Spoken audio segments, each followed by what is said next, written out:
Hi there and welcome to the SA Sports Show, another 60 minutes of wrapping up everything that's happening in this state in sport. We're going to catch up with Tyson Popplestone. He's my son. He'll be chatting though with Phil Smythe, the great man himself, about his trip up Mount Everest last year. It really is a terrific, terrific story. Our weekly segment on the Southern Football League this week will focus on Morphettville Parks Football Club, a terrific club.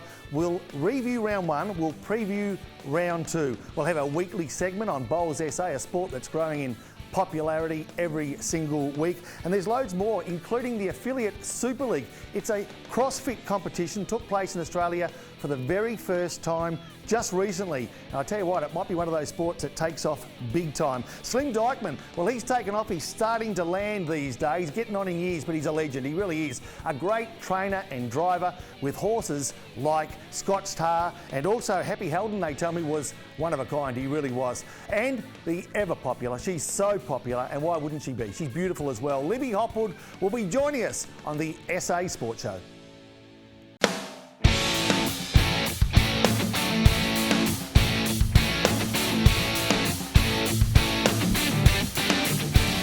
Yes, thanks for staying with us on the Sports Show. Our next guest gave up a promising athletic career, a chance to play AFL footy, to take one of the great challenges in the world and climb Mount Everest, just a slim 8,848 metres, 29,000 feet in the air. Talk about Tyson Popplestone. Tyson, thanks for coming in. Hey, no worries. Thanks for having me. Well, easier to get here, mate, than climb Mount Everest, I would imagine. That's a fact, absolutely. All right, let me ask you about that. Chance to play AFL footy, a chance to be an Olympian as an athlete. Yet I push those to a side because the challenge to climb Everest is in front of me. When did you make that decision? Honestly, I think it was a long time coming. You know how you have those goals in the back of your mind that you think one day I would like to do it? That was one of those things, and for me, for so long, I think that adrenaline was sort of satisfied through my footy, through my running, and once the idea of climbing Everest got a little bit more real, the chance of playing AFL got a little bit more slim, I decided to really target that and have a good crack. Everest is one of those mountains that has a fascination for a lot of people. We watch the movies Into Thin Air, or there's that, and I know for me, I've always been fascinated by Everest. I've always wanted to go to base camp. Never quite had the same ambition to climb it, but why does Everest attract people? What is it about Everest? I think honestly it attracts a lot of different people for a lot of different reasons. For me personally, it was the stereotype of the ultimate physical challenge. I loved the idea of ticking something off my list that people considered possibly one of the hardest physical challenge. I know a lot of people just have a passion for mountain climbing. I wasn't necessarily in that bucket. A lot of people love the nature and just love challenges themselves. I think for me it could have been more about just the profile of getting that done and seeing what it felt like to stand at the world's highest point. It's a heck of a tick off your box, mate. But I mean, before you go, you're aware of the dangers, and we'll come to getting there and how that transpires. But I looked up just before we came on the show. As of 2016, over 200 people have died in their attempt to climb Everest. Some would be experienced climbers, some the other, and obviously some like yourself. I mean, is there a moment where you think, I might have overshot the mark here on this challenge? Oh, I tell you what, there's a lot of moments like that. I think in the lead up to it, the excitement of the whole trip really took over. I was excited about what I was planning. I was excited about what I was going to get to experience. And I also love just trying to inspire people to think about what their Everest was. So I probably got caught up in the lead up and didn't think a whole heap about it.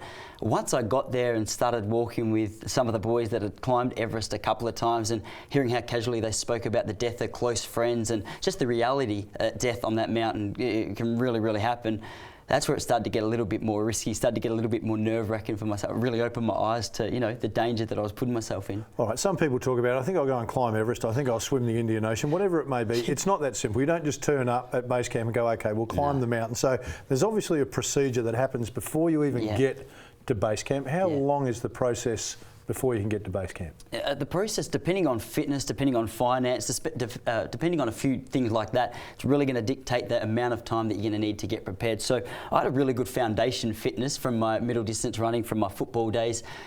I just had to put that fitness into a different angle, started to do a little bit more altitude work in a gym altitude chamber in Melbourne, and started to really focus on that angle. Money for me was going to be the biggest challenge. It's 100 grand for the average company to take you to Everest. The Aussie dollar at the moment was horrendous. You had to pay there in US, so that made it a whole lot more challenging. The other thing was that so many people have climbed Everest now that it's not something that so many companies are excited about getting on board straight away. So it was a whole market. It was like running a little business for 9 months for myself, trying to get the finance, the fitness together. All right, you talk about the chamber, the hyperbaric chamber or the altitude chamber, and there's a lot of talk in footy whether that's an advantage, disadvantage, and the same in your athletics. Advantage.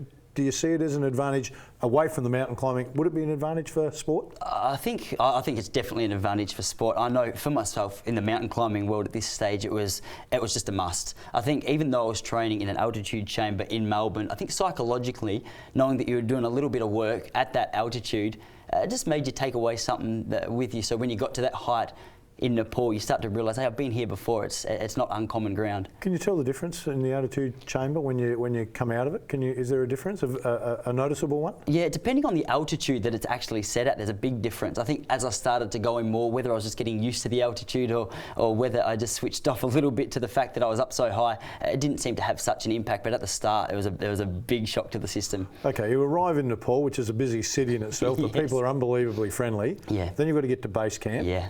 When you get to base camp, can you see Everest? Is it visible from that point? Yeah, you know what? When you're standing at base camp, it's funny because it's another mountain that's sort of blocking the route that you have to take up to the summit. So you get a little bit of a glimpse. Your best glimpse is probably a couple of days in the trip. So you start at a village called Lukla. Yep. And it's about a 4-day hike, maybe a little bit more, depending on how quick you go into base camp. You probably get a couple of better glimpses at the mountain on that journey than you do actually at base camp, which is a little ironic. All right, I know you brought a couple of photos in, so we'll have a look at some of those, and maybe we'll go through what these photos meant to you at the time. So I know this one here. Where would you be from base camp to where you're standing right now looking at Everest? Yeah, so we'd actually been to base camp at this point. We were standing at a base camp of Mount Lobuche, so we would have been at about 5,500 metres altitude. We had about 12 hours before we started climbing, just to kill a little bit of time. It was a really reflective place. It was a place where you didn't have a whole heap to do apart from think when you weren't climbing. And this is a photo of me just standing out, looking at the mountains and just thinking a little bit about life. I was really homesick at this photo as well, so I was probably thinking about my wife and how much I wouldn't mind some of her home-cooked meals. There's two ways to climb the mountain. There's the south side, the Tibet side, the north side. The north side is the Nepal side, south side, Tibet side. Which side did you? We were going to climb up the south side. Okay. Yeah. At the back of you right now is what? That mountain right there is Mount Lobuche from the top of my mind. Yep. Had a lot of photos taken like that throughout the trip, so I'm not 100% sure I'm right. But that mountain there, I can tell you it was around 6,500 metres, because after a few days in Nepal, I didn't bother with the smaller mountains anymore. Yep. If it was over 6,000, I thought I'd snap a photo just for bragging rights. Okay, talking about 6,500 metres, how thin's the air?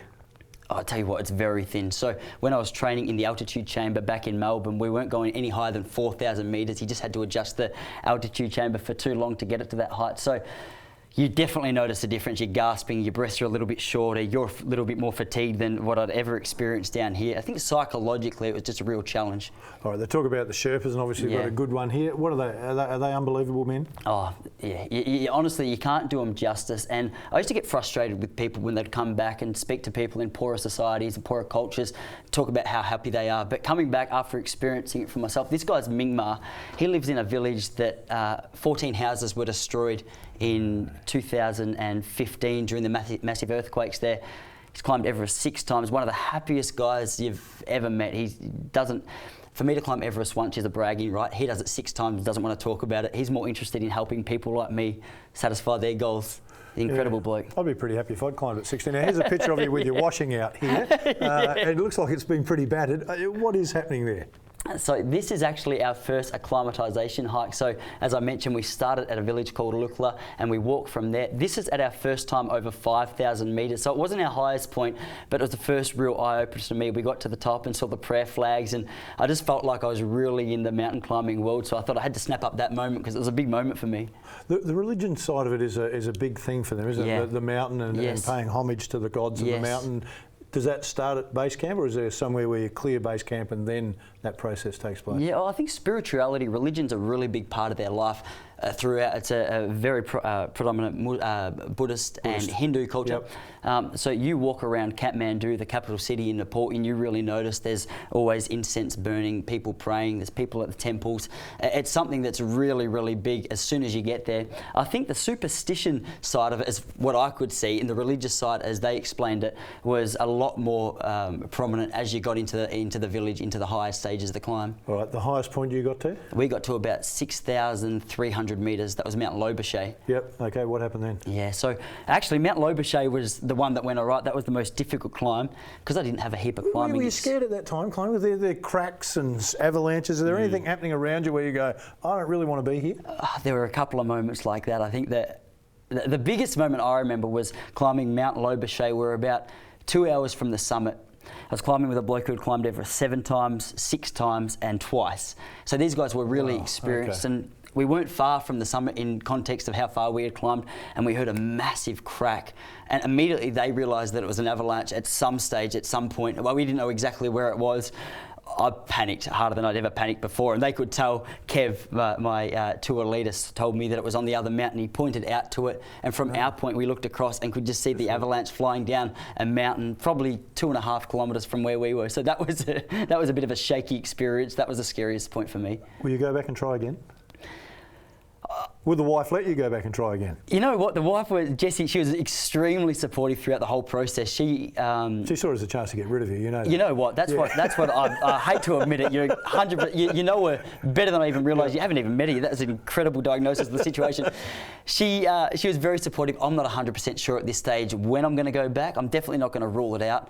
I was ruled out because I didn't qualify because of food poisoning last year. Yep. We're moving to London this year. I didn't want to hold up her dreams in the process of me climbing this big hill. Yep. Maybe in the next few years. I'm not 100% sure when it'll happen. Oh, we've got to go in a minute. I'd love to continue more of this. Is there a cut-off point? I mean, you're 29 now. Do you sense there's a window of opportunity that you've got to go in that time? Yeah.